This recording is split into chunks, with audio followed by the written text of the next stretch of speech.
नमस्कार मंडळी, या व्हिडिओमध्ये मी तुम्हाला अधिक मासाची म्हणजेच धोंड्याच्या महिन्याची माहिती देणार आहे।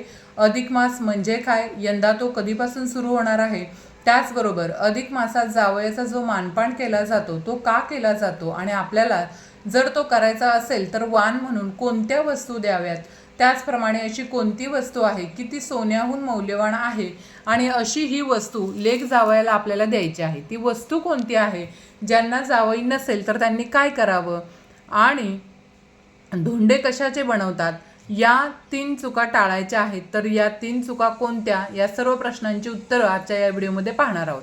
15 जून वार सोमवार या कालावधीमध्ये आपण अधिक महिना पाळणार आहोत। सर्वप्रथम या महिन्यामध्ये जावयाला विष्णू स्वरूप मानून वाण देण्याची खूप मोठी परंपरा आपल्याकडे आहे। तर हे वाण नक्की कसं द्यायचं, काय द्यायचं आणि जावयाचा मानपान कसा करायचा याबद्दल सविस्तर माहिती जाणून घेऊया। या महिन्यात आपल्या लाडक्या जावयाला घरी बोलावून त्यांचा मानपान केला जातो। त्याचप्रमाणे जावयाला श्रीहरी विष्णूंचं रूप मानून त्यांना वाण देण्याची एक जुनी परंपरा आहे। पण आपण सोन्यापेक्षाही मौल्यवान वस्तू त्यांना वाण म्हणून देऊ शकतो, ज्यामुळं आपल्याला श्रीहरी विष्णूंचा आशीर्वाद प्राप्त होईल। त्याचप्रमाणे ज्यांचे नवीन लग्न झालेले आहे त्यांच्यासाठी पहिला धोंडा खूप महत्त्वाचा असतो। पण लग्न होऊन कितीही वर्ष झाली असली तरी जावयाला लेकीला बोलावून त्यांचा मानपान करण्याची पद्धत आहे। जावयाला बघा, जुन्या परंपरेनुसार सुगंधी उठणं, तेल लावून स्नान घालण्याची पद्धत आहे। तसंच जावयाच्या आवडीचा स्वयंपाक केला जातो। जेवताना जावयाच्या ताटाभोवती रांगोळी काढली जाते। जेवण झाल्यावर पाटावर बसून त्यांचे पाय धुतले जातात। कपाळाला गंध अक्षदा लावून त्याचं औक्षण केलं जातं। काही ठिकाणी श्री पुरुषोत्तम प्रित्यर्थ हे दान देत असल्याचा छोटासा संकल्प देखील केला जातो। तांब्याच्या ताटात 33 अनारसे ठेवून त्यावर दिवा लावून ते ताट जावयाला दिलं जातं। यावेळी जावयाने तो दिवा शांत होईपर्यंत तिथंच बसणं अपेक्षित असतं। यानंतर जावयाने सासू सासऱ्यांच्या पाया पडून आशीर्वाद घ्यावा आणि सासऱ्यांनी जावयाला दक्षिणा द्यावी। एक गोष्ट लक्षात ठेवा की आपल्या जावई आणि लेकीला जावयाला बोलवणार, पण त्याचबरोबर तिचे सासू सासरे, जाऊ, दीर यांना देखील अवश्य बोलवा। तिची नणंद असेल तिला देखील बोलवा, कारण आपल्या जावयाचं व लेकीचं कौतुक बघायला ही सगळी मंडळी असेल तर केव्हाही चांगलं। त्याचप्रमाणे आपल्या घरची मंडळीही बोलवावी, तरीसुद्धा आणखीन उत्तम। मग यावेळेस स्वयंपाक काय करायचा, तर आपण नेहमीच स्वयंपाक हा जो आहे तो गोडाधोडाचा करतो। अगदी पुरणपोळीचा देखील स्वयंपाक तुम्ही करू शकता, मात्र यामध्ये आपल्याला धोंडे अवश्य करायचे आहेत, म्हणून हा महिना धोंडे मास म्हणून देखील ओळखला जातो। आता धोंडे कसे बनवायचे, किती बनवायचे, तर बघा, आपल्या घरातील जेवणासाठी जेवढ्या व्यक्ती आहेत त्यानुसार तेवढे आपण 2-3 जास्त असे धोंडे बनवू शकतो। आता हे धोंडे कसे बनवले जातात, धोंडे हे गव्हाच्या पिठाचे बनवले जातात आणि त्यात पुरण भरले जाते। काही ठिकाणी गमतीने त्या धोंड्यामध्ये पुरणाबरोबरच मिरची, नाणं, खडमीठ, सुपारी किंवा चक्क धोंडा म्हणजे दगड लपवला जातो आणि हे धोंडे म्हणजेच लिंबा एवढे गोळे केलेले तळून किंवा उकडून नंतर जेवणाच्या ताटात हे धोंडे वाढले जातात। जेवणाचं ताट वाढताना त्याच्या भोवती छान रांगोळी देखील काढली जाते। त्यानंतर जावयाला जेवण झाल्यानंतर वाण दिलं जातं। आता वाण काय द्यायचं, अधिक मासात 33 या संख्येला खूप महत्त्व आहे, म्हणूनच आपण 33 अनारसं वाण म्हणून देतो। शास्त्र असं सांगतं की अनारशाला जेवढी छिद्र असतात तेवढी वर्ष आपल्याला पुण्य मिळतं। जर काही कारणानं अनारसं शक्य नसतील तर तुम्ही 33 बत्तासे, 33 मैसूर पाक किंवा 33 फळंसुद्धा देऊ शकता। हे वाण देण्यासाठी तांब्याचं, चांदीचं कशाचंही ताट वापरलं तरी चालतं, फक्त नवीन ताट देणं शक्य असेल तर द्या किंवा जुनं दिलं तरी चालेल। आणि 33 अनारसं, 33 फळं, यामध्ये एखादी चांदीची वस्तू, विडा आणि एक दिवा, एक निरांजन आणि दक्षिणा ठेवायची। दक्षिणा म्हणजे 21, 51, 101 रुपये अशी दक्षिणा यथाशक्ती ठेवावी। आता जावयाला कपडे, घड्याळ किंवा सोन्या चांदीच्या वस्तू आपल्या यथाशक्तीनुसार दिल्या जातात। आता वाण देण्याची पद्धत कशी असावी, तर त्या वाणाची आधी पूजा करावी, त्यावर गंध, फुलं, अक्षदा व्हाव्यात आणि एक तुळशीपत्र ठेवावं। त्यानंतर निरंजनाने वाणाचं आणि जावयाचं औक्षण करावं, म्हणजे त्या ताटात चांदीचा एक दिवा तुपाचं निरंजन लावून तो जावयाला ओवाळून दान दिला जातो। म्हणजे हे निरंजन जे आहे आणि हे ताट अनारशासह आणि बत्ताशे असतील, मैसूर पाक असतील या पदार्थांबरोबर 5 फळे यासह जावयाला भेट म्हणून दिले जातात। चांदीच्या दिव्यांचं महत्त्व जास्त आहे, पण तुम्हाला शक्य नसेल तर तुम्ही तांब्या पितळेचं निरांजन सुद्धा घेऊ शकता। त्याचप्रमाणे आपण जावयाला शाल किंवा शर्ट पॅन्टचा जोड द्यावा आणि मुलीची खणा नारळाने ओटी भरून तिलाही नवीन साडी द्यावी। ही देखील गोष्ट लक्षात ठेवा। वाण कितीही महागडं असलं तरी त्यासोबत विडा म्हणजेच 2 विड्याची पानं आणि सुपारी त्यावर दक्षिणा ठेवल्याशिवाय ते दान पूर्ण मानलं जात नाही। त्याचबरोबर आई आपल्या मुलीला जावयासोबत चांदीची जोडवी देखील भेट म्हणून देत असते। तर आता काही जणांचा असा प्रश्न पडतो की जर आई नसेल जोडवी देण्यासाठी किंवा काही कारणास्तव जर आईला शक्य होत नसेल चांदीची जोडवी देणं, तर देखील मुलगी आपल्या सासरकडून म्हणजेच आपल्या पतीकडून किंवा आपल्या सासरकडून ही चांदीची जोडवी घेऊ शकते का? असं काही नाही की आईनेच ही चांदीची जोडवी द्यावी।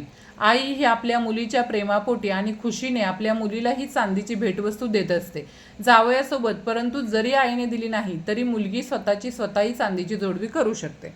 त्याचप्रमाणे भेटवस्तूमध्ये आपण फळं, सुकामेवा, नारळ किंवा कोणत्याही 5 प्रकारची फळं वाण म्हणून देऊ शकतो। वाण देताना ते नुसते हातात न देता ते शाश्वत पद्धतीनं देणं महत्त्वाचं आहे आणि जास्त करून या महिन्यामध्ये जावयाला एक निरंजन आणि 33 अनारसं देण्याला अधिक महत्त्व आहे। म्हणून सोन्या चांदीच्या भेटवस्तूपेक्षा या 33 वस्तूंना जास्त महत्त्व आहे, हे लक्षात ठेवा।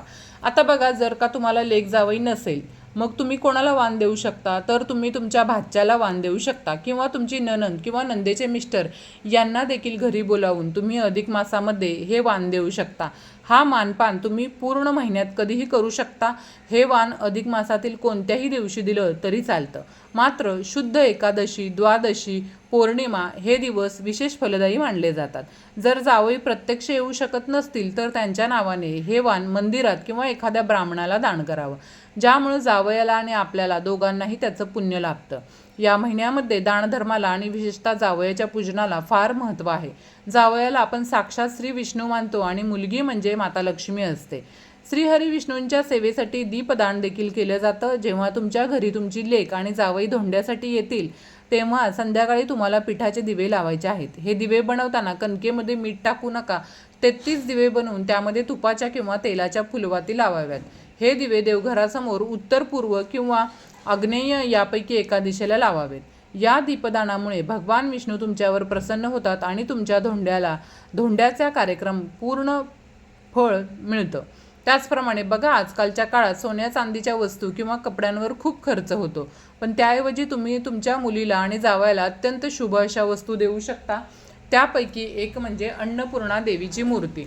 लग्नात जर दिली नसेल तर या अधिक मासात तुम्ही अन्नपूर्णा देवीची मूर्ती वाण म्हणून देऊ शकता। तुमच्या बजेटनुसार तुम्ही पितळ, तांब्या किंवा सोन्याची, चांदीची अशा प्रकारे तुम्ही देऊ शकता, कारण गायीची सेवा करणं अत्यंत पुण्यकारक मानलं जातं। त्यामुळे तुम्ही जावयाला गायीचं सुद्धा दान करू शकता।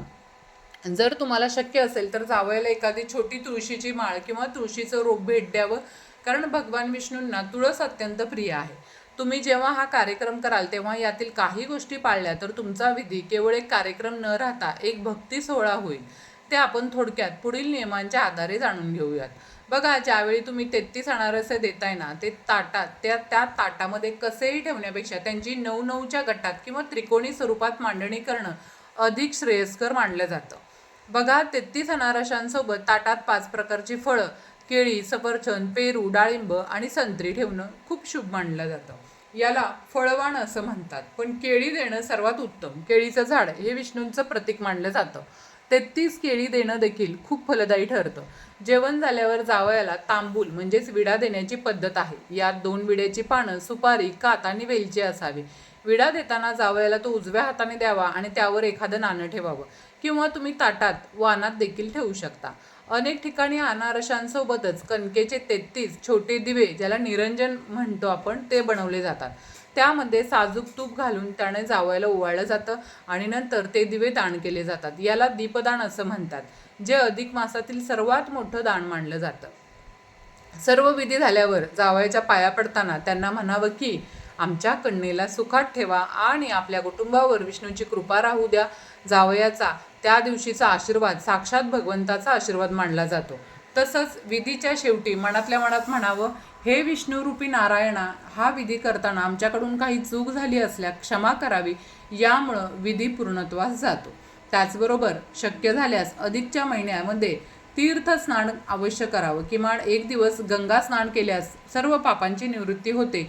या महिन्यामध्ये दीपदान आवर्जून करावं. देवापुढे अखंड दिवा लावल्यास लक्ष्मी प्राप्ती होते. तीर्थयात्रा करावी, देवदर्शन करावं. तांबूल दान म्हणजे विडा दक्षिणा आपण दान करू शकतो. ज्या दिवशी तुम्ही जावयाला जेवायला बोलवता त्या दिवशी घराबाहेर एखाद्या गरजू व्यक्तीला किंवा प्राण्याला म्हणजेच गाईला अन्नाचा घास नक्की द्या. याला पुण्य संचय असं म्हणतात. तर अशा प्रकारे तुम्हाला या अधिक मासामध्ये लेक जावयाचा मानपान कशा प्रकारे केला जातो अगदी सविस्तररित्या माहिती मी तुम्हाला या व्हिडिओच्या माध्यमातून देण्याचा प्रयत्न केलेला आहे. माहिती आवडली असेल तर व्हिडिओला एक लाईक नक्की करा, चॅनलला सबस्क्राईब करायला विसरू नका आणि हा व्हिडिओ जास्तीत जास्त लोकांना शेअर करा जेणेकरून त्यांनाही माहिती मिळेल. व्हिडिओ शेवटपर्यंत पाहिल्याबद्दल सर्वांचे मनापासून आभार. धन्यवाद.